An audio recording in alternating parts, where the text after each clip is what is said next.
Welcome back, ladies and gentlemen, to the interview. And today I have another special guest. Been able to watch this man's journey for quite some time, man. We've probably known each other for what, seven, It's been maybe about 7, 8 years. 7, 8 years. That's Yeah. some time, man. But without further ado, man, I want to introduce my brother Winter Watts, man. I appreciate you coming through, brother. I appreciate you for having me. I am so blessed and honored to be not only just in this facility, because this is a well put together, curated, special place, but also just to be in your presence and your ambiance because the vibe is vibing. Hey, man, I appreciate that, man. Much love. Well, go ahead and introduce yourself to people who may not know who you are, and what you do. Okay. Well, my name is Winner. If you didn't know, I like to tell people to act like you know because it's only one winner. I'm a serial entrepreneur. That means I do a little bit of everything. Jack of all trades, master of many things. So I do run a nonprofit, Gump, Great Under Mental Pressure. We help the underserved community bridge the gap between physical and mental health, giving them a streamline of information, education, insight, guidance on just living a better life through the pressures that be. I'm also a business consultant. I help people help themselves, whether they take an idea or a hobby and turn it into an actual cash flowing business. What else do? I do graphic design, photography, video production. I shot a couple short films. I write, do content. I mean, I wish I can really list everything, but I'm out here just serving purpose and serving the community as best as I can. And I can say it's crazy. If somebody was to ask me what you do, I wouldn't have a clear answer for Right. it either. So I was like, man, I don't know. He just be getting it. I don't know what he's doing, but he getting it. He's got his hands in many things. So when I asked you earlier, like, what do you consider yourself? Serial entrepreneur, I think is fitting, and the word serial specifically because that is different from being an entrepreneur. Exactly. They're much different, right? Yeah. It's like there's stars and then there's superstars, right? Exactly. Big difference. And I can definitely say you're a serial entrepreneur. Just want to ask the question formatively, where'd you grow up? So specifically, I grew up on this borderline of Inglewood and Hawthorne. So it was like on the Hawthorne side, and if I sneeze, somebody from Inglewood would say bless you. So right on that bridge. Give me the cross streets. What you talking Imperio about? and Prairie. Okay, yeah, right on. Yeah, That okay, is right on. literally I'm from Inglewood, so I know exactly what you're talking about. yeah. Yeah, I claim Inglewood. you got to.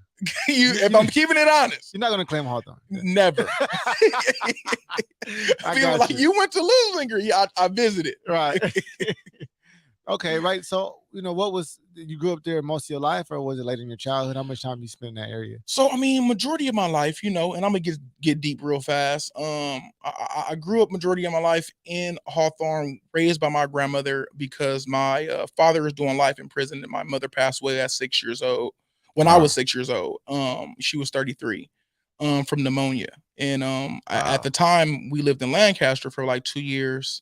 But then after that, I went to stay with my grandmother in Hawthorne majority of my life. Now, don't get me wrong, I did go stay in like Indiana, Indianapolis for a year and a half with my godparents just to give myself a different life experience, just to see what else was out there. My grandma thought maybe it might be good for me. This is when I was in the eighth grade. Uh, it didn't work out well. Came back, and everything's been cool ever since. I mean, I went off to school and college for a little bit too, but that didn't really work out like it was supposed to either. But hey, it's okay because when you fall off, you fall on to something else. I'm glad that you actually opened up about that because you're gonna have a different experience growing up, and the lessons you learn. You didn't grow up with your parents. Yeah. So your grandmother, and that's a whole different growing up experience. I mean, I'm sure it has its advantages Yeah. and disadvantages. But let me Correct. ask you about the advantages. What advantages do you think it had? Because, you know, I mean, it's unfortunate you wasn't able to have your parents, but your grandmother, who was the parent of parents, Yeah. she gave you game probably parents wouldn't have. By the time she know how to raise kids, Right. right? Right. So, what are some advantages you think that you were able to gain now that you understand as an adult because you were raised by your grandmother? Well, I mean, I definitely give all the flowers to my grandmother, because she deserves them. I actually buy her flowers weekly just so she can smell them while she's still alive. And this is part of my routine, but it's more or less because she sacrificed everything, right? Like she could have let me be a ward of the court or let an auntie you claim me for some money or whatever the case may be, but she really took me in and allowed me to explore my creativity as a youth. So some of the advantages was, again, some of the game, the wisdom, a lot of the quotes. You feel what I'm saying? But I will also say the disadvantages was, back in their day, education was like the main thing. School is by all, be all. That's it. That's all. Only way you're going to make it in life. So there was some conflict in there when I decided to like drop out of school and pursue my own thing, being an entrepreneur and whatnot. And we have our conversations now. I mean, she's grateful that I decided to do my own thing. It just, you can only imagine being in a household where it's like, you're trying to pursue being a creative or, doing something in the art world. And they're like, be a doctor, be a lawyer, be something that's more stable. Right. And you were, I mean, how old are you? 28. So 28. So you were born early 90s. Yeah, 95. Right? 95. So, which is a different state of mind, like you said, from your grandmother all the way to our parents to the generation that me and you now share. Which is way more creative space. Right. So you found it as a challenge because your grandmother was from the old school. Yeah. And everything was just school. You feel me? Go school, get a degree, go get an education. Was there everything that she wouldn't let you do, like that you wanted to do? I don't know whether it be sports or whatever the case No, may so that's be, the thing. Like I did the sports, I did the photography, I did the summer camps, I did all the creative stuff, but it was still like, make sure you have a backup plan. Right. And backup plans are great, but if you work on your backup plan, that means you plan on your plan A to not work for you. So, not saying that that's a bad thing. I think people should have plan 1As. Never have a plan B. Have a 1A. Have something, again, that you can fall onto that can still assist you as a vehicle to getting to where you really wanted to go to begin with. You know what I'm saying? Right. So it would just, just imagine somebody that you love and care about and value their perspective and how they feel so much that you're going back and forth with yourself about what you want to do versus what they want you to do for them. Because she's trying to live vicariously through me as well. Because she had kids early. Back in that day, our parents was doing their thing and everybody was having kids at 14, 15, 16. You feel what I'm saying? So she had kids early, back to back. So she didn't get to finish school. So she kind of wanted me to do that because she didn't get to. And I understood from that point. So, I mean, I did go to Elko. I did get my AA degree. And when I transferred to a 4-year, it just wasn't as fitting and suiting for me to be there. And I tried, so that was a conflict throughout the years. Just like, well, you see, I'm trying to lean into my creative space and, take the risky route, but I feel you want me to do the secure thing, but that's not even really secure. I know people with multiple degrees that I make more money than, For sure. I mean, I got 2 degrees right now and I took it all the time. Like, I don't, right. And I mean, I'm sure when you were working before you decided to leap and do this, people weren't asking you to flash your degree to them. No, it's very rare, only in certain spaces. But you mentioned that you decided that you were going to no longer continue higher education. First, no. I decided I wasn't going to continue college, higher education. Thank you for correcting me. No, fair. That's fair. That's very and thank you for catching that. So excuse me, you didn't want to pursue a college degree. Let me say that. Correct. Okay. And what school were you attending? After I left El Camino, I went to Southwest Minnesota State. Oh, you was out of here. I was out of here. That's why you left, because you was in the middle of nowhere and nothing to do with the school. Huh? No, I'm gonna just be honest and transparent, because I feel like these moments in this platform is for me to do that. So like all my life I wanted to go off to school, right? Wanted to get a scholarship. Mind you, I'm smart as hell. I dropped out with a 3.7 GPA and 2 semesters left. You feel what I'm saying? To pursue my own thing. So when I was in school, like I was like, yeah, like I'm wherever I can get a scholarship to. I got accepted in the U of A, UNLV, Langston, Howard, all the schools that I applied to, I got accepted to academic wise, but none of them wanted to offer me a scholarship. Southwest Minnesota State was like, hey, we'll give you a little money. I'm like, all right, cool. Right. Through this big old grand party, 500 people came through. We lit. Winners going off. You feel me? Because I'm about to go to the league now. Right. Will you be the first person in your family? The first person in my family go to college. You feel me? So it was a big deal. And then next after that, I'm going pro. Right. And I went there and I slept on the floor for 45 days with no blanket, no pillow, struggling. And now, mind you, 45 days might sound like a small time period. But imagine just sleeping in your bed in your room comfortably chilling with all your friends, and now you out here and all the coaches have promised me jobs and opportunities. So this was a sports scholarship. This is supposed to be a sports scholarship. This is for clarification for people who don't know football. Yeah, this is for football. Okay. And I got there, and long story short, the scholarship wasn't as legitimate and tied in like I thought it was on paper. Then they changed a couple coaches. Oh yeah. Now it's a whole nother situation. So then I fell into a depression. I wasn't even feeling like myself, because imagine having this going away party. You up here, you pursuing this higher education, go to the next level in life, and then you fall flat on your face. So then I came back because it wasn't working out with how I was supposed to in that particular environment. Then I came back and didn't do nothing for a year and a half. Right. Just, I mean, what, you don't know what to do now at this point, right? I didn't know what to do because I'm detaching myself from football that I played since I was 6. Right. So I'm conditioned to be just a football player. Right. I'm the funny kid that also plays football and inflicts pain on people, because this is how I, you feel me, showcase my emotions, because I'm not in therapy as a youth. You feel what I'm saying? And then I came back and didn't know what to do. So then I went back to Elko, finished, got the AA degree, and was like, all right, well, what do I want to do? And I stumbled into this class, this business class, random, didn't need it. I was like, you know what? I'm gonna just blaze my own path. I'm going to get my real estate license. You feel me? There's no limit on the income that you can make. Right. And then when I got my real estate license, it was cool for a couple years. And I was like, you know what? I have a real love for photography. Let me try this out. I like shooting videos because they capture more moments. And then plus, since I lost my parents, I realized and attached photography and video production to you having the ability to capture moments that you can't relive again in life. That's very true. So I was just like, man, I want to just hone in on this. Like, it wasn't even for money. It was literally just like, I might not, that's why I'm taking pictures and videos while I'm here now. I just want to just scroll back and just and put myself back in that moment. You feel what I'm saying? Because time just moves so quickly. So I just started trying a bunch of different things when I came back during that year of me trying to figure me out. And I combined all of what I liked and what I loved and made it for a profit. You know what I'm saying?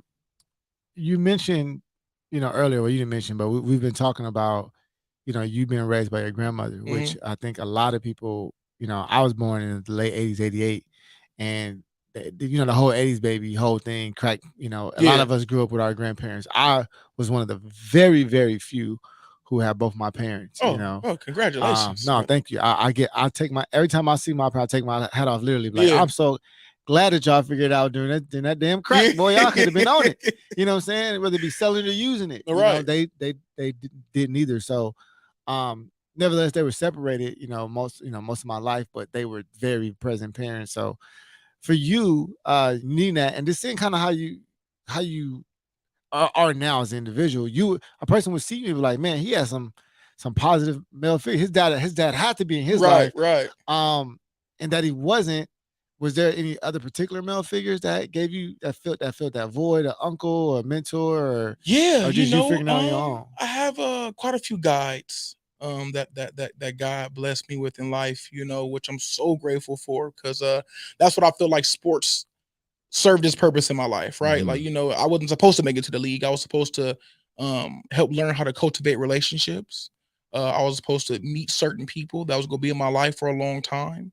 And then the coaches that are heaven sent, because they get pennies on a dollar to help these tyrant kids. Right. You feel me? These disobedient ass kids.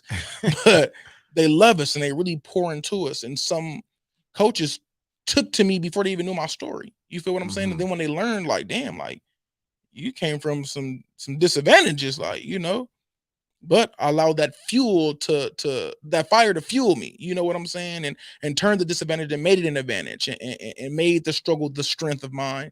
So it was because of the people that God placed in my life. So like Strawn Holmes, that's my guy right there. That's uncle, a mentor, family. Like, he gave me my first F ever.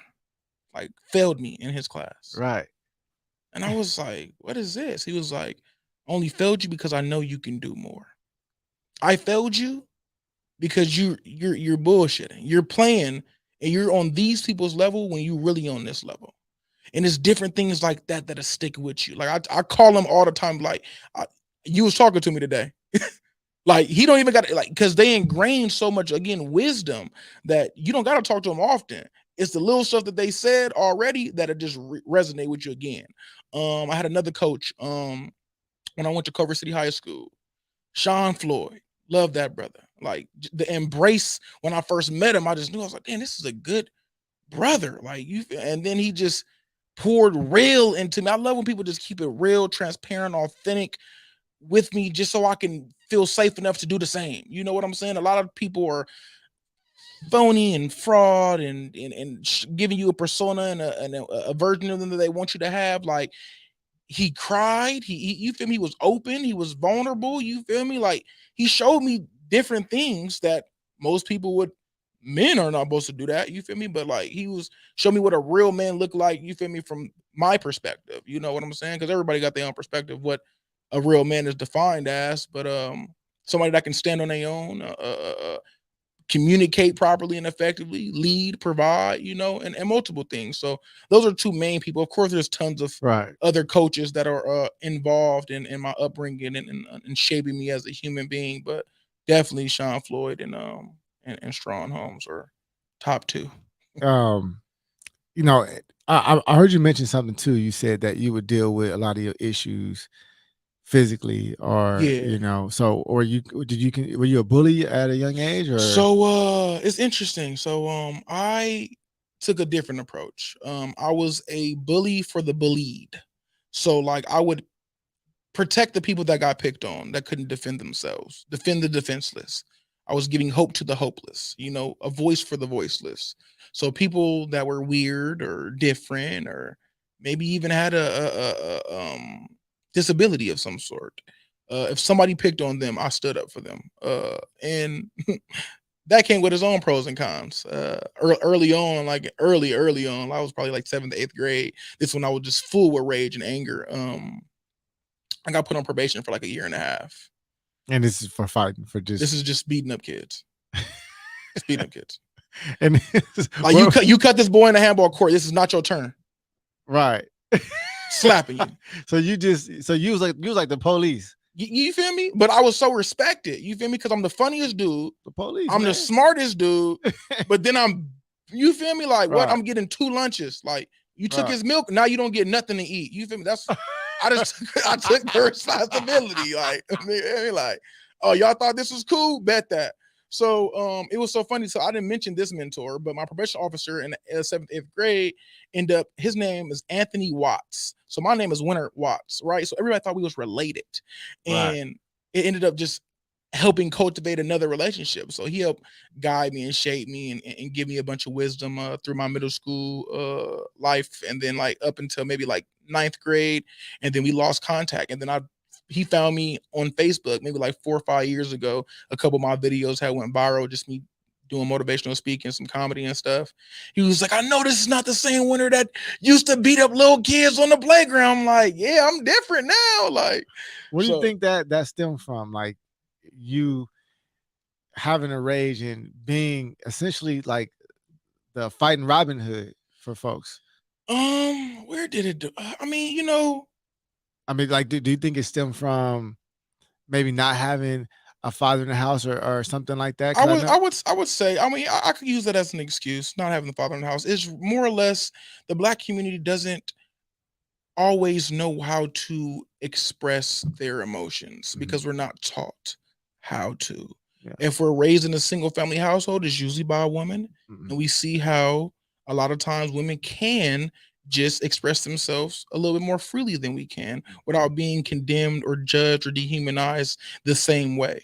You feel what I'm saying? So since it wasn't normalized to express myself in any other way, you know, therapy wasn't presented at that time. It just became trendy 5-6 years ago. There was no mental health. There was no mental health advocates in 2006. Right? What? Right. BetterHelp app, and you feel me? Like there was none of this going on. So just imagine that at such a young age, not even knowing how I'm feeling or what I'm experiencing for real, the detriment, how it was going to affect me long term. Because I like to tell people, like, don't compare yourself because your normal is different, right? Because my normal is different. Like, right. I don't want to make nobody feel no type of way, but my normal is different. My kids will never have grandparents. That's my normal. That's man. Whew.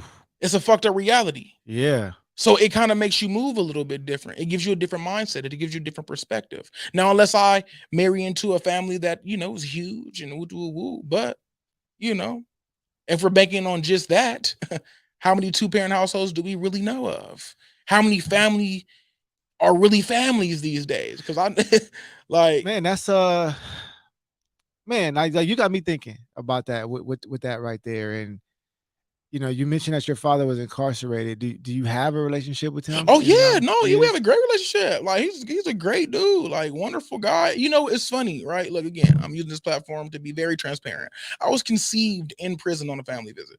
Oh wow. The last year they were available in 1995. Wow. Prison baby for real. You feel what I'm saying? I was born behind bars to have now breaking the chains to be here. You feel me? Freely speaking, giving good game, good advice, good wisdom. So that's my foundation, No, right? that's different. Like you said, Different. that's a very different normal.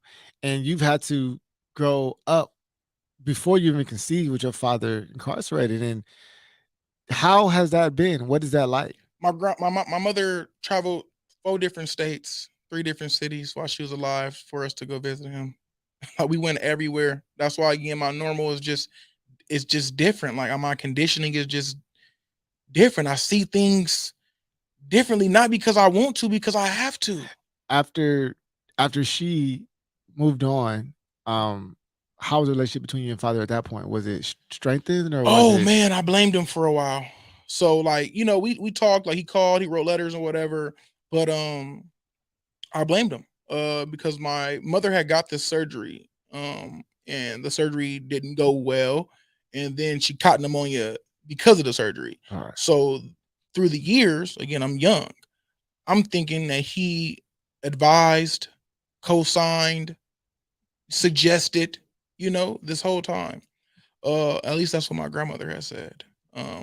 Just to find out 5 years ago that it was my grandmother that suggested and recommended the surgery that led to the demise. So then she blames herself, but she didn't want to take that accountability, which caused a friction and a problem and an issue. Which is it's okay. It happens sometimes that we I do mean, that. welcome to the story. I can't even say the black family, but No, it's no, his family. definitely. It's his But family. and when I learned, then I strengthened the relationship. Then I was Of like, I course. was resenting you for nothing. So I drove out Right. maybe 6 hours to Calipatria, and we sat down. We finally had the heart to heart, the man to man that we needed to have after years and years. I'm old enough now to ask you the question, like, why are you even really in here? Like, I kind of heard things, but what you Right. really do, like. So, and then how did this happen? And so after we had that talk, relationship was great. I write him, he writes me. I visit him as often as I can. You I know do need to what's get more intentional though about visiting. I think what's important for men to boy, boy to men relationship is that all we really need is from other men is the ability to communicate. Yeah. Because that's how we operate. For women, it's a lot more physical, it's a lot more emotional, it's more nurturing. Hugs and stuff like Yeah. that, right? Are required. Right. For men, it's like the conversation will do everything. With no response. With I everything. don't even need you to reply sometimes. Most of the time, men don't need you to say It's nothing. understood. I just need you to hear me and feel me. Yep. Because a lot of times people aren't necessarily even listening to you when you're talking to them.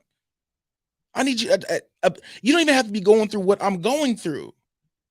Just understand how I feel about what I am going through. That's it. Let me get it off me. Because if we don't express ourselves, we implode. As men, as You feel men, me? we don't carry the same ability to cry as often, Right? To get things out. So a lot of times we just hold things in. And I tell my ladies all the time, I say, I don't have the ability to express myself the way you do. When you get mad, you can yell and you can, throw things, and it's fine because you're just acting emotional. If I start yelling and start throwing things, now everybody's scared. Yeah. You know what I'm saying? Yeah. Like, angry black man. Right. It's like, Get call the the gun. police. Call I the don't know what he's police. gonna do. Yeah. So I always say, like, I don't have the ability to express myself as safely as you do. Yeah. You know, and as men, sometimes what we do, we get to the point where we can no longer express ourselves verbally. We do get physical. Mhm. That's how we operate. And after it's done, we're fine again. We've got the opportunity to express ourselves.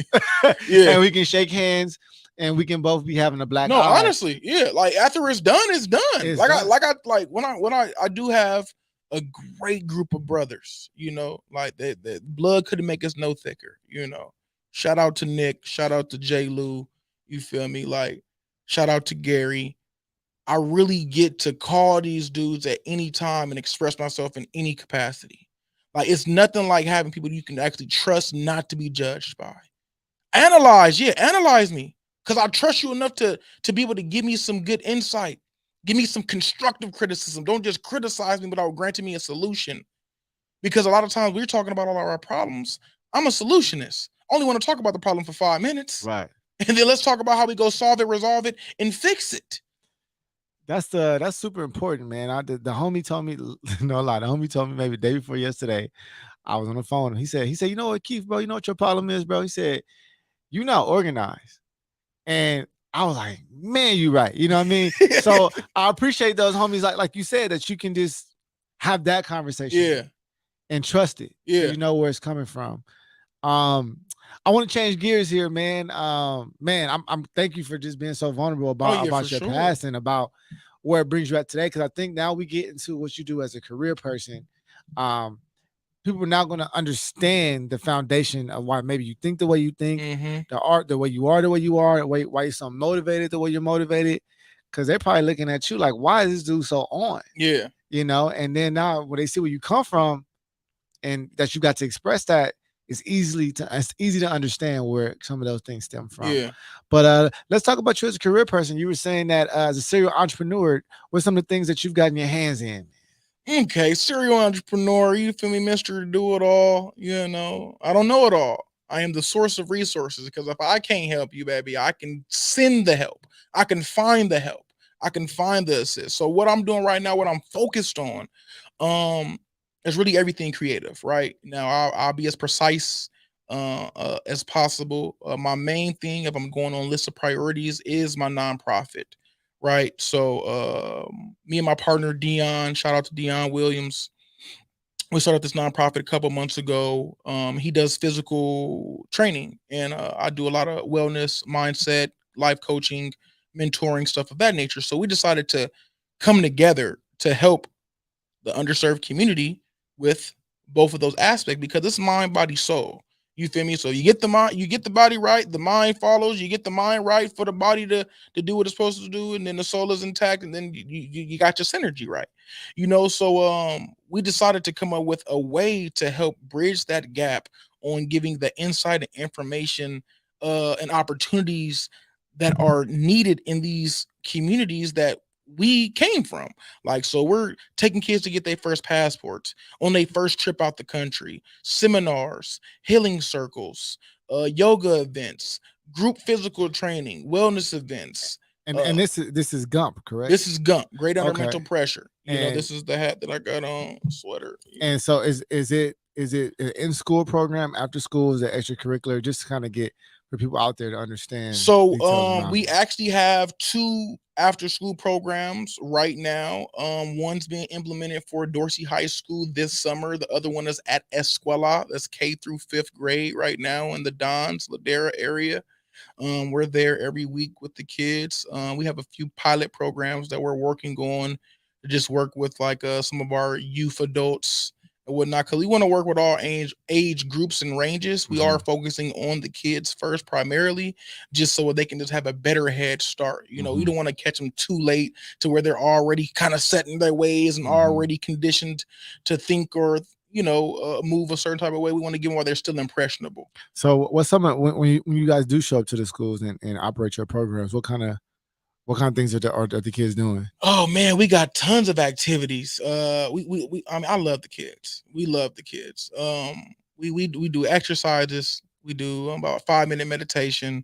We do some stretching. We do some yoga. Again, these are kids, so just I know adults that don't do yoga and stretch. Oh, no, you feel me? Like sometimes I'll be like, damn, am I old or I just don't stretch enough? I'm only 28. You know, so Like we're making sure they stay limber, they stay on it, and just speaking life into them. You feel me? Letting them know that they have more options than just one. It's not just sports or nothing. It's, we have all these trades that make money: plumbing, CDL truck drivers, IT security. Like granting them opportunity to see that there's more to life. Again, like I said, passports. We're doing activities on the computer, iPad.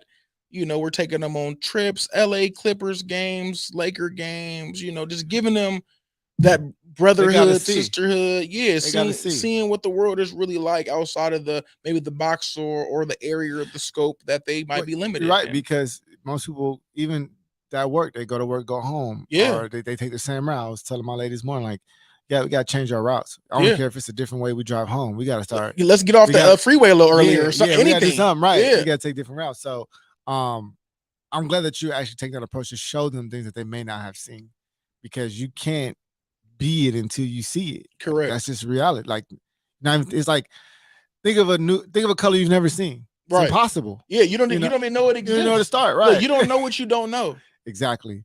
So outside of Gump, was your nonprofit? What are some things you do for profit? Outside of nonprofit work, because I'm a community activist. But outside of nonprofit work, I have a production company. So it's a production and a consultant company. It's called Currency Umbrella, where we help turn your ideas and hobbies into actual businesses, and we help you as a brand monetize yourself. So we have a bunch of things that we offer. We have like content creation packages, video production packages, script writing packages, managing and consulting packages, mentorships for like monthly mentorship on guidance, structure, social media management. We can actually like curate the content for you. We can do a monthly photo shoot and create flyers, ads, posts, reels, stories for all social media platforms. Come up with different objectives on how to scale where you are currently, and if you want to invest in the outside things like Turo, Airbnb, we have the systems and structures and format on how to do all of that. And I've been building that for the last, I would say, couple years to really just fine tune it. I mean, I really did it all myself first. Right. You feel me? Like that was my question. Like, have you ran the Turo play? Yeah. Like, so I got cars on Turo. I got an Airbnb in Texas. Right. Like I never wanted to give no game to nobody that I haven't tried. And this is why I'm asking you this, because there's a lot of gurus or know-hows that ain't actually doing it. They making money off of teaching you, but they ain't actually doing it. Exactly. So you are actually practicing what you preach. You have these things that you're teaching. I practiced it first so I can fail. I tell people, and I love this quote: fail fast, learn faster. Mm-hmm. Because the quicker I get my no, or the quicker I mess up, the quicker I'll be able to know what not to do. You feel me? We will all be better off if we knew and focused on what not to do. And then it only kind of leaves room for the things to do correctly. So I learned after getting a car stolen, you need 3 tracking devices. Right. I learned what vehicles, you feel me, were a little bit more profitable. You know how to compare your price, how to make sure your car stays on the road, how not to limit yourself to just the Turo website, because there's 4 other ones just like it. So let me ask you this: because there has been like a strike on these teachers, right? Like, right. Right. I ain't talking about LAUSD. I'm talking about just the has that made it an issue for you? Honestly, yes. I will say, since it is a strike on the mentors and the gurus, it has put a damper on like the coaching business. But I mean, there's the people out there that just going super hard, super crazy, and won't let that stop them. Me personally, and this is just me being honest, transparent, I am working on finding other ways to just get more money so I can just give out the game for free. Like, like I want to give out as much information, the game insight as possible for free, because the hustle is sold separately at the end of the day. So let me ask you this: how can one spot a real guru versus a fake guru? A fake guru, man, a furu. A furu? How do you versus a furu? I mean, you got to ask some real questions. You got to ask the real questions, see what the answers are, because you can tell a generic answer. You can check the engagement, check the analytics, run it like, okay, like how you got 75,000 followers, but he only gets 200 likes and got 3 comments. Like, is anybody purchasing his course? Like, see who's in his comments, ask them for review. There's tons of things you can do. There's due diligence that you can take before, but people just like to get confirmation through validation of others. So if you see a blue check mark, which you can buy now for $14.99 and 100,000 followers, you're just going to automatically assume, hey, their page is pretty. They must know what they're talking about. But the proof also got to be in the pudding. And it's not just a time thing. Like, have they been doing it for 10 years? That's going to determine. No, this person can know more than somebody from 10 years in just a year. But again, let's check the data. Let's actually do our back end research. Who is this individual? Where'd they come from? How'd they get on the scene? See, because everybody posts like clips on, hey man, I can show you how I made $100,000 off of Turo in 30 days. Sign up for my free course today. What? That sounds. Why wouldn't I? Anything sounds too good to be true. Usually is. So what do you kind of pitch instead of that approach? What approach do you take that's different? I literally just show what I do. I show what I do. I show what I'm doing, and then say, if you want to do this too, tap in. I'm on set doing a photo shoot. I'll show you that in 45 minutes. I give them a 2 weeks worth of content. I can show you how to make 2 weeks worth of content in an hour. I don't feel like being pitchy and salesy. So what I'll do, I'll post the content. Hey, if you want to know how to do this too, tap in. If not, guess what? The show don't stop. I'm still gonna keep working. I'm still gonna get new people, new clients, new customers. And if I don't get nobody new, I'm still gonna use the same knowledge, insight, and information for myself to make my business look good, thrive, and survive like it's supposed to. So I kind of just find a way to like not make it hinder me. Like, yeah, I know I get caught in this space between like, well, are you a real guru or are you part of the Twitter LLC community? And it's like, yeah, but they only tell you 3 things to do with your LLC. They don't tell you about the DUNS number. They don't tell you about getting your any of your sales tax permits, your seller's permits. They don't tell you about a lot of things. They just tell you, get the EIN and apply for a business loan and you'll get $50,000 tomorrow. No, they don't tell you gotta file your taxes for 2 years straight. Right. And show transactions in your business bank account, the business bank account, not your personal bank account, but your business bank account. They don't tell you to get net 30, net 60s, and net 90s. You feel me? To help you establish your PayDex score, which is your credit score for your business. Nobody's telling you the rest of the information. They're just giving you enough to come in and sell you. I don't want to sell nobody. I really just want to help people help themselves change their own life. So that's why I'm doing as much as I can to change my own life, so I can do that a little bit more without having to charge $250 an hour to do it. Right, and it's proof. And the proof is in the pudding. I mean, I can't. Yeah. Look at what I'm doing. If you want to do it as well, I like that. Like, look at what I'm doing.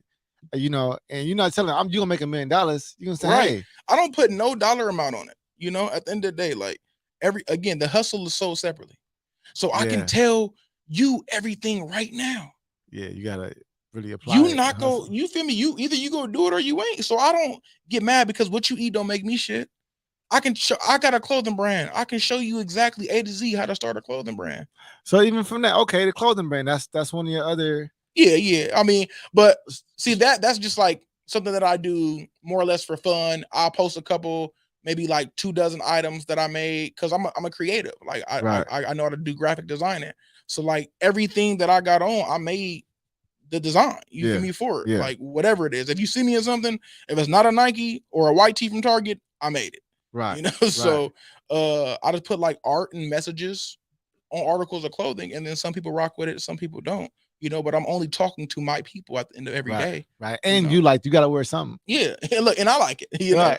And this is a part of those things that's like what shelter, food, transportation, and clothing are 4 necessities that are never, you feel me, go out of business. You got to just find a reason for them to want to get yours. One more, kids, they ain't never going out of business, boy. I'll tell you that. They making more money off the kids. And I'm learning this by working with kids now, just with the Podcast Academy. I'm like, I'm never gonna run out of kids, you know. But once again, just moving on, with your entrepreneurship, those are 2 things you brought up. Is there other things that you got your hands in as well? Other things that I got my hands in as well. Nonprofit, the management, media. I mean, I'm writing a couple short films right now. That's what I want to ask. I want to ask you about your acting aspect? Yeah.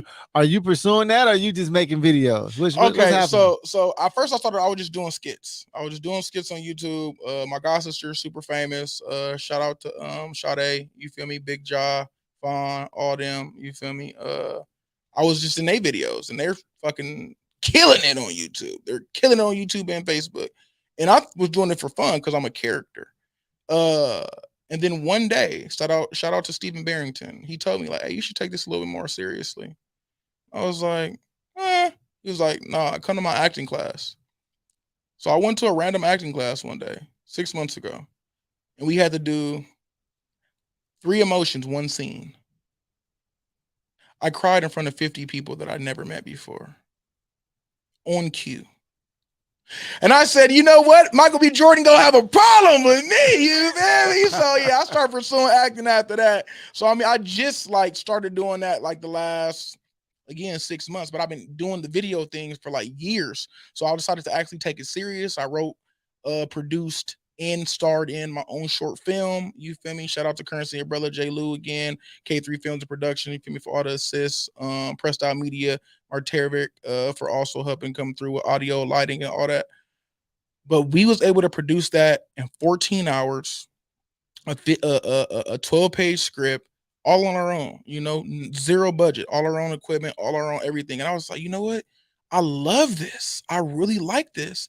And then I start signing up for different little gigs, and I was on Rap Shit season 2 that's being filmed right now. I was on the season finale of Snowfall, season finale of All American Homecoming, like just small little things that just gonna keep adding up, like, and it's becoming one of my like passions that I didn't even know lived inside of me since I was a youth. But I knew it was there because prior to my mother passing away, she took me to a Nickelodeon audition when I was 6 years old. And I didn't get it. I didn't get the part that I went to audition for. Then she died right after. And that lay dormant in me, right? And I didn't even think about it until when I went to do an audition and I got it. I got booked for 3 reality TV shows. And that's a whole nother story for a whole nother day, but I didn't go through with none of them because they wanted perpetuity to own your rights and likeness forever, or whatever. Now, one of them was paying 10,000, the other one was paying 20 over a course of like 2 months. Now, those are decent numbers, you would think, but I don't want nobody to say that I can't work on another show for a year and a half until this show comes out. Right. So I was just like, especially not for no 20 grand. Not for no 20 grand. You feel what I'm saying? So I was like, yeah, no, I'm not gonna do that. But me going into those rooms, performing and getting the job let me know, like, hey, this is the little boy in me that is speaking like, hey, this is one of the things that you left on the table a long time ago. You forgot about us. Like, you can do this. Like, you went into a room and cried in front of people on cue. That's a skill that people have to develop. You can remember a 3-page script in 30 minutes. That's a skill that people have to develop. But guess what? I learned that by learning how to showcase my emotions through the years. I learned the script thing because I did improv for 2-3 years doing the skits. You feel me? So I was just like, you know what? Let me get some headshots. Let me break down some of these videos I've been in. I got over 150 videos on YouTube and Facebook. So let me chop out some of this stuff. Let me send it out, and it's been going good so far. I mean, you go see me live direct full effect real soon. I was on Let's Make a Deal twice. I won a couple times. So I mean, look, it's coming. You know, you got to start on the ground level. You know, I'm making my round. Just imagine though, if I would have took it serious a couple years ago, it would be a different story. I'm less than a year in. Right, you're just getting started. I've been on CBS, baby, and Hulu already. You feel what I'm saying? Like. No, that's major, and you know, and that's the benefit of being from LA and being in LA. Correct. The opportunity's there if you want to take advantage of it at any point in time. I'll be messing with my lady. I always say, I think when I turn like 60, I'm gonna become an actor. I'm gonna become a. It makes sense. Bro. They need 60-year-old, you know, people. You know what I mean? Whatever. So, funny, but anyways, bro, Morgan Freeman. Yeah, he's been old forever. Samuel L. Jackson was a heroin addict before he got on TV. Morgan Freeman worked as a background actor for 15 years before he got his first shot. Yeah, no, they be at actors and comedians got one of the hardest grinds. Hardest grinds. Harder than being a Look, rapper. I just started doing little stand up. Right, man. You gotta come through there, man. For sure. Open Yeah, mic, what? yeah, I you mean, gotta come yeah, through. I practice my little non-funny jokes Man, we do it every Monday, man. Open mic, man. Oh, we look, we in here. I've been trying to figure out a place to go to tell my. I'm actually got a show April 14th in Long Beach. I'll post a flyer. Any of y'all follow me? I'll post a flyer. Right on. Yeah, But, yeah. We do it every Monday night. We got open mic, man. 8 p.m. Was I gonna ask you? I was gonna ask you. It's been such a motivated person as you are. Most people may think that you know, are always on this particular emotion, right? Has there ever been time where you feel like, man, I'm about to quit all this shit and just all the time. I'm just gonna go get me a regular job or just whatever. For sure, you know? for sure. When was the last time that happened? Shit, last week. Tell me about it. Last week, I ain't gonna lie. It's I think doubt is a part of it. You feel me? Like sometimes just really not knowing if you go make it or if what you're doing, you're making enough progress to be in the room that you're supposed to be in. You know what I'm saying? Like I was applying. I thought like, okay, well maybe since I like photography and video production, I'll just apply for some photographer jobs or whatever. Maybe I need to get some stability going on because it'd be high highs in entrepreneurship and low lows. That shit is draining. Like you can make 10,000 for 4 months straight and then make $0 for a year. Yes. Like nobody talks about that part. Nobody even wants to go over that part. So it's sometimes like, again, like maybe having a conversation with somebody that don't believe in your vision or maybe talking to an old school parent or auntie or relative will put you in a daunting thought process where it's like, well, shit, it ain't really giving me the results that I thought immediately. Like maybe I should just settle and go do something regular or whatever. But every time I try, I get rejected. Every time I've tried to deviate from what God has planned for me, which is me blazing my own path, helping the people in the community and building how I've been building, something happens. I tried to go get a security job. Those usually hire you right on the spot. They don't need nothing from you. You just get hired. They told me they'll be in contact. I'm like, you'll be in contact. The next week, I was on set for 4 days with Issa Rae. Yeah, you got degrees and everything, right? Like, what's going on, right? They were like, you overqualified. Like, what are you? I was like, yeah, I just need a job. Like, you feel me? Y'all paying $18.50. that's not enough, but that'll pay my phone bill. You feel what I'm saying? You know what I'm saying? I got T-Mobile. It's expensive. You know, I do got a little Lexus. That shit costs too. Right. So I was like, it'll get the basics done. And they was like, yeah, we'll call you. They didn't hit me back. And then boom, I'm on set. And that's how it happens, because I have a very, very similar experience, but you know, I'm not getting to my story. It's about you. But so what is it outside of getting rejected? You know, what is it that pull you up? Because there's some entrepreneurs out there that they think they're entrepreneurs. Yeah. I realize there's a lot of people ain't out here really entrepreneurs. They got like side businesses. Right. You know, but people like, this is one of my jokes that I've been working on, right? I'm not really funny for real because I'm only a comedian on the weekends and today's a weekday. But you feel me? I tell people like, look, I'm an entrepreneur. Where basically I say I got 7 hobbies and I only make business money from 2 of them. You feel me? But I claim them all as an LLC. That's what people are doing these days. You got an LLC too early because you didn't make no profit. You should have just did a DBA. Right. And now you gotta pay California. Now you gotta pay 800 and they made 800. You feel me? So a lot of people again just have these ideas and these hobbies that they fake running like a business that's not really taxable, profitable, you feel me, good on paperwork. You don't own none of the intellectual property, you don't own your domains, none of that. So you know, seeing all that, I kind of just do the opposite. You know, like it's so much of that going on. It's like, all right, well, let me make sure I'm actually doing my back end. I don't got to release when they want me to release. I'm gonna release when I'm actually done. So even when I'm like down and thinking that I'm not on time and I'm too late, I feel like God's rejection is also God's protection. And even though I was delayed, I'm not denied, because the right time is when the right time is. And we keep on trying to rush when the right time is. Yeah. And it's right now. Like, we've been knowing each other for years. It's my first interview. Yeah. But they say God's always on time. Right? But it's the right time because I got more to give. I got more to say.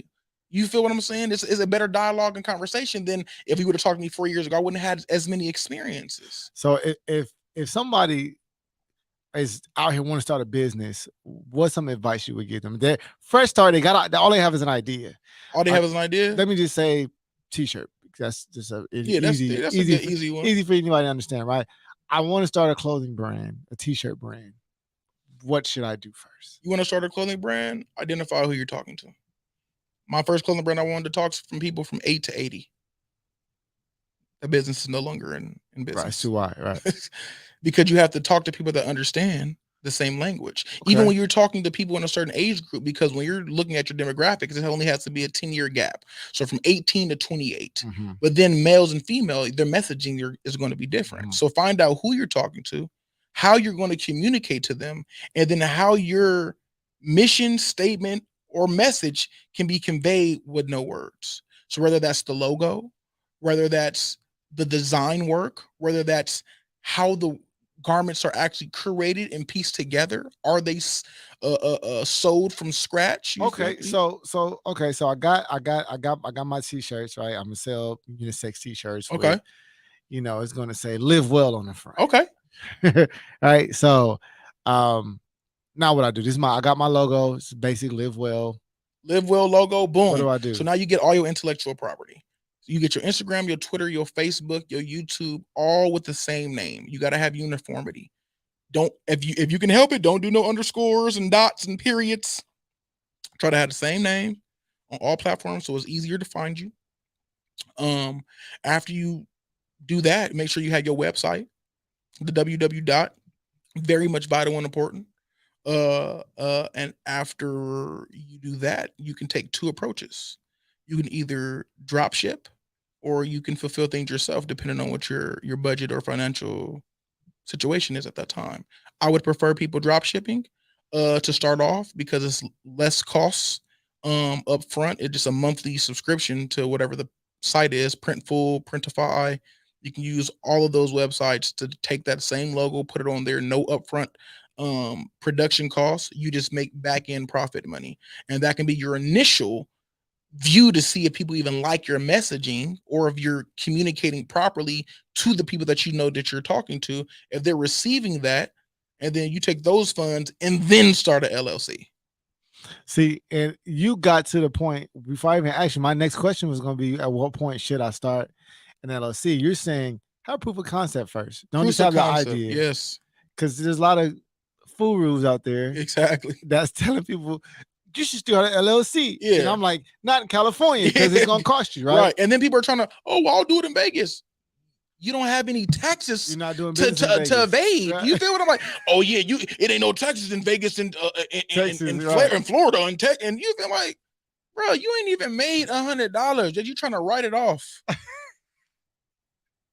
Yeah, no, that's real. And if, I'm glad, like I said, you kind of took my question from me because I was gonna say, at what point should you start an LLC? But I agree. I think you should take your time to start it because it's not just something you just start. Yeah, It's also a maintenance part. correct. There's taxes at the end. There's things you have to Documents, paperwork, articles of incorporation. You feel me? Board. Do Absolutely. you have 5 people that you trust? Do you have a signing agent? Like, Right. there's so much back end stuff that people do not discuss and go over. City tax at that. Come What on. city you in? You in Los Angeles? Oh yeah, your shit Yeah. 10.5. Yeah, they gonna come to get you. Yeah. Eagle was like 11 something. Right. So, Yeah, and they just went up. come on, man. So that means a burger costs more there than Then it did in Santa Monica. exactly. Yeah. Exactly.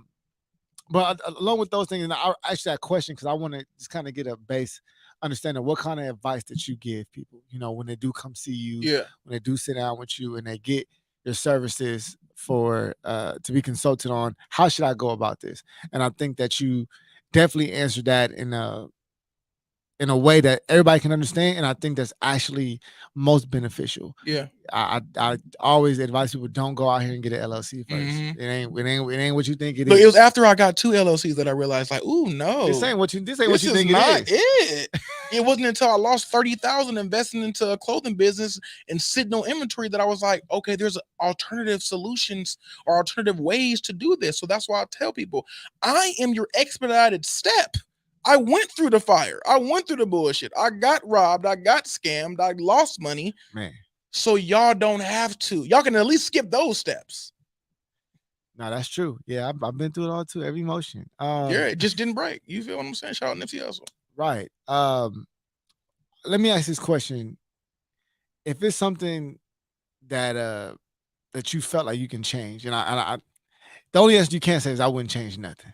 Because I feel like I wouldn't even say that. Okay. All right. So I feel like I wouldn't change nothing. Yeah. All right. Come on, man. All right. That you can change that happen business wise or even personally, in the last 5 years, what would it have been? Okay, so I got a lot of stories. I'm a storyteller. Okay, but I'll stick to one. One thing that I would choose to change, personal, probably more personal than business. You know, I think I needed all my business lessons, but personally, I would change how open and accessible I had been for so long. Uh, you know, people found out that you know, if you just befriend them, you can get free consultations. If you just be his homie, like if y'all chilling, drinking, and smoking, like ask him a question, he'll answer it. Like he's not gonna be like, "Wait, I'm gonna send you an invoice." So you know, as I was a little too friendly, too nice, too open, too accepting of others, and not really vetting people as like I should. You feel me? And evaluating why they wanted to be around me. You know, because a lot of people are leeches. A lot of people come into your space to drain you, to take, not to necessarily provide or pour or give.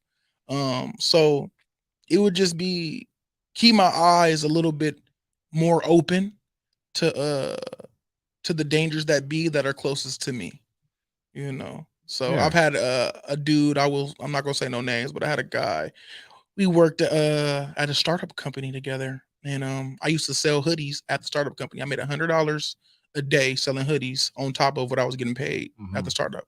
And I worked there for a couple months, but I knew it wasn't gonna stay there long. So I left, and I kind of like started a wave of people leaving because I was like, bet on yourself. What, you do photography? What, you can make way more than this. Oh, you rap, girl? All you gotta do is do whoop. You do, you know. So I was helping lead a Right, wave. You right. feel me? Of people just betting on themselves. So they all did. They all thanked me, whatever, whatever. So one of the dudes, he did the same thing. So I giving them books, I'm giving them game, I'm giving them insight. So we started investing in the crypto. Got our starting doing stock option trading and stuff. He's making money. He's making more than me. Mhm. You feel me? Doing it. I'm recording all his videos. I'm coming up with his captions. Hey, bro, this how you go viral. You feel me? Then he went viral. Then he blocked me. Then he unblocked me 3 months later and cried to me and told me that he was sorry that he abandoned the only real person that was in his corner, and it was really everybody else that was fake and fraudulent that didn't want to see him win. I said, yeah, I never asked nothing from you. Yeah, now that's man, I think in a course of business, and especially when you lead your business, as an individual, because you are the person who Right. is giving out the game. It's not Yeah. like, oh, come to Channels this. or talk to this department Nah, or yeah, it's you. it's me. You know what I mean? You are the business. I think there is a very hard, or let me say, there's a fine line between friendship and client. Mm-hmm. And I seen some on Instagram the other day said a client would become your friend before a friend A would friend become becoming, a yeah, client. facts. I definitely learned that recently. I mean, not recently, but I learned that over the last few years as well, and how that works. So, man, huge lesson. Um, Just vet the people. yeah, If I could give any advice or insight, you know, it's really like I would say I needed that lesson too.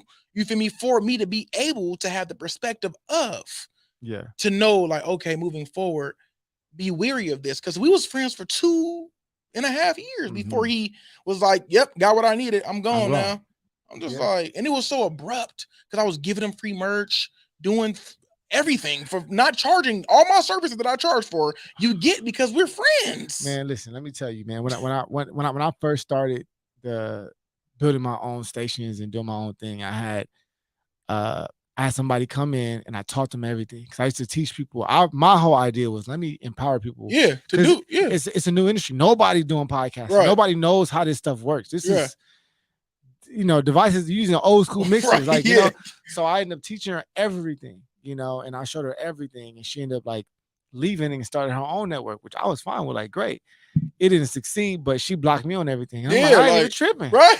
You know what I I wanted mean? you to win, Right. actually. We could have teamed up. Like, honestly, We could have that partnered, sounded. yeah, So yeah, it happens. But I think yeah, people feel guilty about taking the free game or the game you hmm, give them, and they think that you're going to feel a certain way. So right, or hold it over their head or something. And they it's run like, from the conflict before there is one. right, So yeah, man, hats off to you, man. You, like I said, you've really been making waves, man, and it's impossible to know exactly what you do. You know what I mean?